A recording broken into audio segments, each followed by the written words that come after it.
لوگوں میں سب سے زیادہ اللہ کا محبوب وہ ہے جو مخلوق کے لیے زیادہ نافع ہے۔ حضرت سعید بن ابی بردہ اپنے باپ سے اور وہ اپنے دادا سے روایت کرتے ہیں کہ آقا کریم علیہ السلام نے ارشاد فرمایا علی کل مسلم صدقہ، ہر مسلمان کے اوپر لازم ہے کہ وہ صدقہ کرے۔ تو ایک شخص نے عرض کی کہ اگر کوئی شخص اس کی استطاعت نہ رکھتا ہو تو پھر وہ کیا کرے؟ فرمایا کہ وہ اپنے ہاتھ سے کوئی مزدوری کر لے اور اپنا پیٹ بھی پالے اور اس میں سے کچھ بچا کے اپنے ضرورت مند بھائیوں کی مدد کرے۔ جب حالات ایسے ہوں تو وہ کچھ مزدوری کر کے ان کے درد کا مداوع کرے۔ عرض کی حضور اگر کوئی یہ بھی نہ کر پاتا ہو تو آقا کریم نے ارشاد فرمایا وہ کسی مشکل میں پھنسے ہوئے شخص کی، کسی حاجت مند کی ضرورت کو عملاً پورا کر دے، کسی پھنسے ہوئے کو نکال دے، کسی ڈوبتے ہوئے کا ہاتھ پکڑ لے، کسی کا بوجھ اٹھا کے کمر پہ لاد کے منزل تک پہنچا دے، کسی دکھی کے کام آ جائے، تو وہ عملاً کسی پھنسے ہوئے مشکل میں مبتلا شخص کی مدد کر دے، اس کی اعانت کر دے، اس کی نصرت کر دے، تو یہ بھی اس کا صدقہ ہے۔ قیلا حضور سے عرض کیا گیا ارأیت ان لم یستطع، اس میں اتنی سخت بھی نہ ہو کہ کسی دکھی کا ہاتھ پکڑ کے کسی مجبور کی مدد کرے، اگر اس کے پاس یہ طاقت بھی نہ ہو تو آقا کریم نے ارشاد فرمایا قالا یامر بالمعروف او الخیر، وہ نیکی کا حکم دے، اچھائی کی تلقین کرے۔ وہ ترغیب تو دے سکتا ہے، لوگوں کو بتا تو سکتا ہے کہ فلاں گلی میں ایک فاقہ زدہ شخص زندگی اور موت کی کشمکش میں ہے، لوگوں اس کی مدد کو پہنچو۔ وہ دہائی تو دے سکتا ہے، وہ شور تو مچا سکتا ہے، اپنے بھائیوں کی مدد کے لیے لوگوں کو تحریض تو دے سکتا ہے، ترغیب تو دے سکتا ہے، ابھار تو سکتا ہے۔ پھر عرض کی گئی ارأیت ان لم یفعل، کہ حضور اگر وہ یہ بھی نہ کر سکتا ہو تو آقا کریم نے ارشاد فرمایا اس کا وجود کسی کے لیے شر کا ذریعہ نہ ہو، اس کا وجود کسی کے نقصان اور ضرر کا سبب نہ ہو، فرمایا فإنہا صدقہ، اس کا یہی صدقہ ہے۔ کسی کو سکھ نہیں دے سکتا تو دکھ نہ پہنچائے، کسی کی مدد نہیں کر سکتا کسی کو دھکا نہ دے، کسی کی خیر خواہی نہیں کر سکتا تو بدخواہی کا مزاج چھوڑ دے، تو یہی اس کا صدقہ ہے۔ اللہ اکبر۔ تو اللہ کے محبوب علیہ السلام نے ہمیں ایک لاحہ عمل دیا، میں اور آپ دیکھیں کہ ہم ان میں کس مقام پہ کھڑے ہیں۔ اللہ نے اگر ہمیں مال فراواں عطا کیا ہے ہماری ضرورت سے زیادہ، تو ہمیں اس میں سے صدقہ کرنا چاہیے،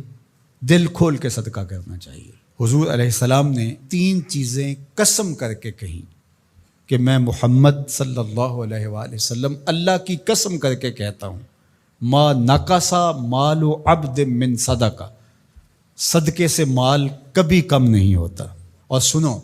اللہ کے محبوب کیا فرما رہے ہیں، اور میں ان لوگوں کے نام اپنی محبتیں پیش کرتا ہوں جو اس وقت میدان عمل میں موجود ہیں اور گرم موسموں کے تھپیڑے گوارا کر رہے ہیں اور اپنے بھائیوں کے ساتھ مشکل کی اس گھڑی کے اندر، مصیبت کے ان لمحات کے اندر کھڑے ہیں۔ مفلوق الحال لوگ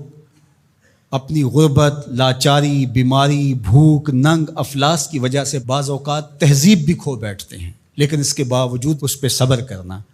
اور ان سے الجھنے کی بجائے ان سے محبت اور شفقت سے پیش آنا۔ ہمارے 3 کارکن زخمی ہو چکے ہیں، پتھراؤ کیا گیا مختلف جگہوں پہ،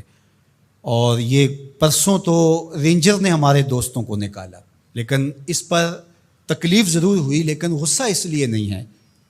خدا نہ کرے اس مشکل میں ہم پھنسے ہوں تو ہمارا روح سخن کیا ہو، پیچھے بچے بھوک سے مر رہے ہوں، پیاس سے تڑپ رہی ہوں بیٹیاں،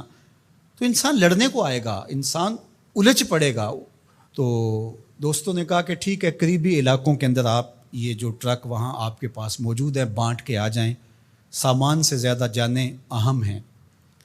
تو میں سلام پیش کرتا ہوں اپنے ان ساتھیوں کو۔ انہوں نے کہا کہ ہم جو ان علاقوں کا وزٹ کر کے آئے ہیں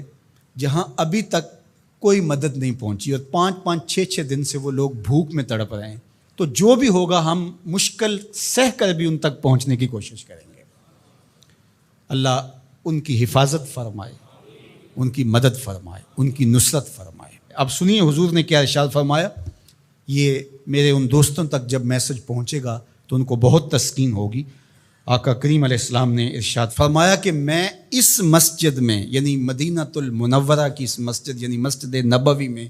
1 مہینہ اعتکاف کروں،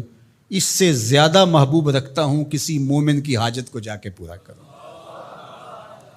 1 مہینہ مسجد نبوی میں اعتکاف کرنے سے زیادہ مجھے یہ پسند ہے، یہ زیادہ محبوب ہے، کسی دکھیے کے کام آ جاؤں، کسی مصیبت زدہ کے کام آ جاؤں۔ تو یہ وہ کام ہے کہ جو مجھے اور آپ کو کرنا چاہیے اور اپنی اپنی استطاعت کے مطابق آگے بڑھنا چاہیے۔ جو لوگ فیلڈ میں موجود ہیں، جو لوگ یہاں ان کے لیے کمک بھیج رہے ہیں، جو اپنے اموال سے